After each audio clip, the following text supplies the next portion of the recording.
Assalamualaikum warahmatullahi taala wabarakatuh. Baik, kita akan membahas tentang puisi. Bagaimana sih caranya kita bisa berpuisi yang baik dan benar? Nah, jadi ada beberapa cara ya teman-teman ya untuk bisa berpuisi yang baik dan benar. Yang pertama kita harus tentukan puisi yang tepat. Jadi kita harus menentukan puisi yang tepat untuk dibacakan oleh kita. Nah, bagaimana sih caranya untuk bisa menentukan puisi yang tepat? Jadi seperti ini teman-teman. Sebelum kita berpuisi, maka kita harus mengenali karakter suara kita sendiri. Maksudnya, untuk bisa berpuisi, kita harus mengenali karakter suara kita. Misalnya karakter suara kita seperti ini, maka puisi yang tepat untuk kita bacakan seperti ini. Karakter suara kita seperti ini, maka puisi yang kita akan bacakan yang cocok untuk kita seperti ini. Jadi intinya adalah menyesuaikan atau mengenali sendiri, mengenali terlebih dahulu karakter suara kalian. Seperti itu teman-teman ya. Jadi yang pertama adalah menentukan puisi yang tepat. Kemudian yang kedua adalah bedah puisi. Nah, jadi setelah menentukan puisi yang tepat, yang kedua adalah bedah puisi. Maksudnya seperti apa sih bedah puisi? Nah, bedah puisi yaitu kita membedah puisi atau memberi pemahaman atau mencari pemahaman dari isi puisi tersebut. Misalnya dari paragraf per paragraf. Misalnya paragraf yang pertama, puisinya tentang ini, menggambarkan kesedihan, menggambarkan kesenangan. Seperti itu teman-teman ya. Jadi kita harus memahami isi dari puisi tersebut, arti dari puisi tersebut. Itu ya teman-teman ya. Jadi yang pertama itu menentukan puisi yang tepat, kemudian yang kedua membedah puisi. Kemudian yang selanjutnya yaitu vokal. Nah, jadi vokal ini juga penting ya teman-teman ya dalam berpuisi. Vokal seperti misalnya ketika kita berpuisi, maka vokal juga penting. Maksudnya ketika kita berpuisi harus ada suara dan diafragma. Suara dalam berpuisi juga diiringi dengan diafragma, maka akan mengeluarkan karakter suara kalian. Misalnya dalam keadaan sedih, maka ketika kita bersuara dan diiringi dengan diafragma, dan diafragma itu biasanya ada di sekitar perut ya. Nah, diafragma biasanya ada di sekitar perut. Kita harus diiringi, disambungkan ya, suara dengan diafragma seperti itu. Jadi vokal itu juga penting. Kalau suara dengan tenggorokan itu mudah serak teman-teman ya, cepat serak. Jadi diusahakan kita bisa melalui diafragma dan juga suara seperti itu teman-teman ya. Kemudian selanjutnya apa? Artikulasi. Nah, artikulasi atau lahjah dalam bahasa Arab. Dalam bahasa Arab adalah lahjah atau makharijul huruf. Jadi dalam berpuisi kita harus memperhatikan lahjah.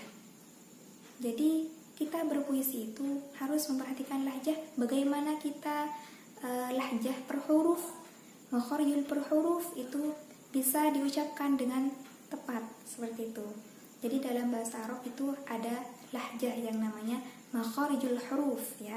Lahjah bisa disebutkan makharijul huruf. Jadi per makharijul huruf ba, ta itu harus bisa mengucapkan dengan baik. Misalnya ketika kita dalam mengutarakan atau mengucapkan lahjah atau makhraj huruf yang salah, maka itu juga berpengaruh teman-teman, berpengaruh pada puisinya. Selain juga berpengaruh, juga kita bisa merusak karya orang lain ya. Jadi itu penting sekali untuk lahjah atau artikulasi dalam puisi. Jadi yang pertama kita harus menentukan puisi yang tepat, yang kedua membedah puisi, yang ketiga adalah vokal, yang keempat adalah artikulasi atau lahjah. Kemudian yang kelima yaitu intonasi. Nah, jadi dalam bahasa Arab, puisi dalam bahasa Arab itu harus ada intonasi. Nah, intonasi bagaimana kita menentukan penekanan secara rendah, secara tinggi, kemudian secara agak tinggi gitu ya teman-teman. Jadi harus perhatikan juga. Misalnya seperti contoh puisi Al-Quds ya. Al-Quds. Misalnya saya contohkan sedikit. Al-Quds. begaitu. Jadi agak tinggi ya, begaitu gitu ya. Jadi itu juga perlu ya teman-temannya, intonasi. Kemudian selanjutnya apa? Selanjutnya itu jeda ya. Jeda. Jadi apa sih fungsi jeda dalam berpuisi? Nah, dalam berpuisi itu jeda sangat penting ya teman-teman ya. Jeda itu berfungsi untuk penghayatan, sebuah penghayatan. Misalnya ada beberapa paragraf itu kita jeda sedikit karena kita bisa untuk memahami dari paragraf-paragraf atau arti puisi yang kita bacakan, seperti itu ya teman-teman. Jadi yang selanjutnya itu adalah jeda. Kemudian setelah jeda apa? Ekspresi. Nah, jadi ekspresi ya teman-teman ya. Ekspresi itu juga penting, malahan sangat penting dalam berpuisi, baik itu berpuisi bahasa Indonesia juga bahasa Arab atau syair Arabi.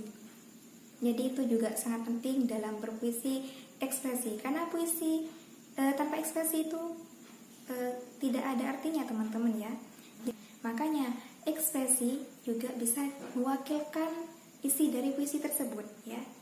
Ekspresi juga bisa mewakilkan isi dari puisi tersebut. Misalkan dalam keadaan sedih, maka ekspresi kita harus dalam keadaan sedih. Misalkan kita dalam puisi tersebut dalam keadaan bahagia, maka kita harus bisa mengutarakan dengan ekspresi ya teman-teman ya. Jadi ekspresi itu juga sangat penting ya, adalah penghayatan. Jadi dalam puisi itu terdapat penghayatan. Nah, penghayatan itu juga penting teman-teman. Jadi ketika kita bisa membacakan puisi yang tepat dan benar, itu menghayati ya teman-teman ya, menghayati dari isi puisi tersebut. Nah juga selain kita dari audien atau pendengar juga bisa menghayati. Nah mungkin itu teman-teman, ada beberapa cara yang kita harus lakukan dalam berpuisi yang tepat dan benar. Yang pertama, kita harus menentukan puisi yang tepat, kemudian bedah puisi. Yang ketiga yaitu vokal, yang keempat artikulasi atau lahjah, yang kelima adalah intonasi, yang keenam adalah jeda, yang ketujuh ekspresi, dan yang kedelapan adalah penghayatan. Oke, bisa praktekkan sendiri ya teman-teman ya, melalui cara-cara yang sudah disebutkan tadi. Oke, mungkin itu dari kami. Hidayatum al-akhta wa naqais fa'atadirukum bi-alfin wa syukran jazilan ala ihtimamikum. Assalamualaikum warahmatullahi ta'ala wabarakatuh.